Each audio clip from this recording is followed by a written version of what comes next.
اعوذ باللہ من الشیطان الرجیم بسم اللہ الرحمن الرحیم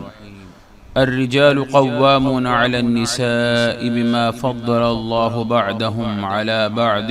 وبما أنفقوا من أموالهم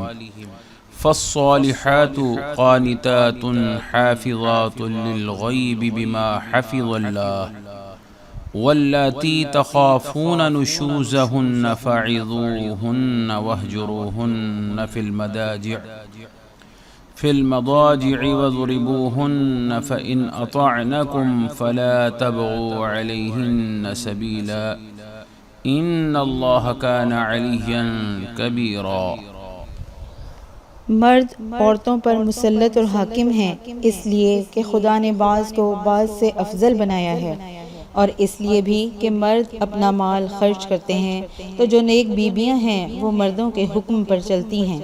اور ان کے پیٹھ پیچھے خدا کی حفاظت میں مال و آبرو کی خبرداری کرتی ہیں، اور جن عورتوں کی نسبت تمہیں معلوم ہو کہ سرکشی اور بدخواہی کرنے لگی ہیں تو پہلے ان کو زبانی سمجھاؤ، اگر نہ سمجھیں تو پھر ان کے ساتھ سونا ترک کر دو، اور اگر اس پر بھی باز نہ آئیں تو زد و کوب کرو، اور اگر فرمانبردار ہو جائیں تو پھر ان کو ایذا دینے کا کوئی بہانہ مت ڈھونڈو، بے شک خدا سب سے اعلیٰ اور جلیل القدر ہے۔ وَإِنْ خِفْتُمْ شِقَاقَ بَيْنِهِمَا فَبَعَثُوا حَكَمًا مِّنْ أَهْلِهِ وَحَكَمًا مِّنْ أَهْلِهَا إِنْ يُرِيدَا إِصْلَاحًا يُوَفِّقِ اللَّهُ بَيْنَهُمَا إِنَّ اللَّهَ كَانَ عَلِيمًا خَبِيرًا۔ اور اگر تم کو معلوم ہو کہ میاں بیوی میں انبن ہے تو ایک منصف مرد کے خاندان میں سے اور ایک منصف عورت کے خاندان میں سے مقرر کرو، وہ اگر صلح کرا دینی چاہیں گے تو خدا ان میں موافقت پیدا کر دے گا، اگر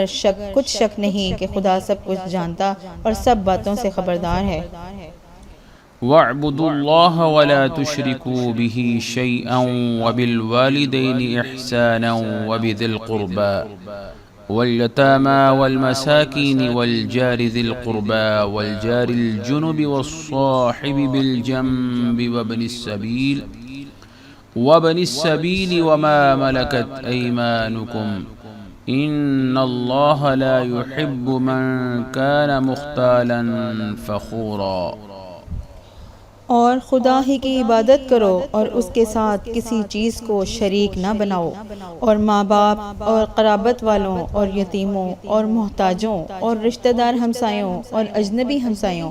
اور رفقائے پہلو یعنی پاس بیٹھنے والوں اور مسافروں اور جو لوگ تمہارے قبضے میں ہو، سب کے ساتھ احسان کرو کہ خدا احسان کرنے والوں کو دوست رکھتا ہے اور تکبر کرنے والے بڑائی مارنے والے کو دوست نہیں رکھتا۔ الذين يبخلون ويأمرون الناس بالبخل ويكتمون ما آتاهم الله من فضله وأعتدنا للكافرين عذابا مهينا۔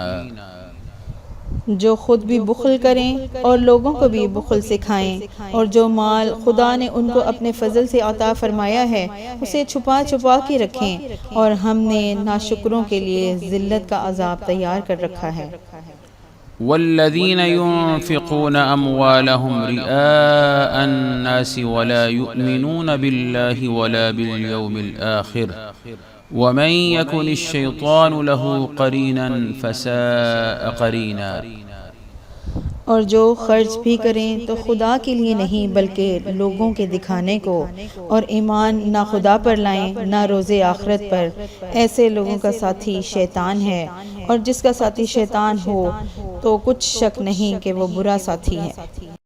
وَمَاذَا عَلَيْهِمْ لَوْ آمَنُوا بِاللَّهِ وَالْيَوْمِ الْآخِرِ وَأَنفَقُوا مِمَّا رَزَقَهُمُ اللَّهُ وَكَانَ اللَّهُ بِهِمْ عَلِيمًا۔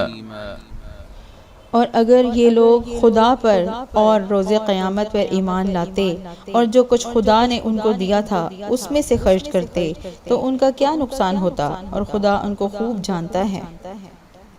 إن الله لا يظلم مثقال ذرة وإن تك حسنة يضاعفها ويؤت من لدنه أجرا عظيما۔ خدا کسی کی ذرا سی بھی حق تلفی نہیں کرتا، اور اگر نیکی کی ہوگی تو اس کو دو چند کر دے گا اور اپنے ہاں سے اجر عظیم بخشے گا۔ فكيف إذا جئنا من كل أمة بشهيد وجئنا بك على هؤلاء شهيدا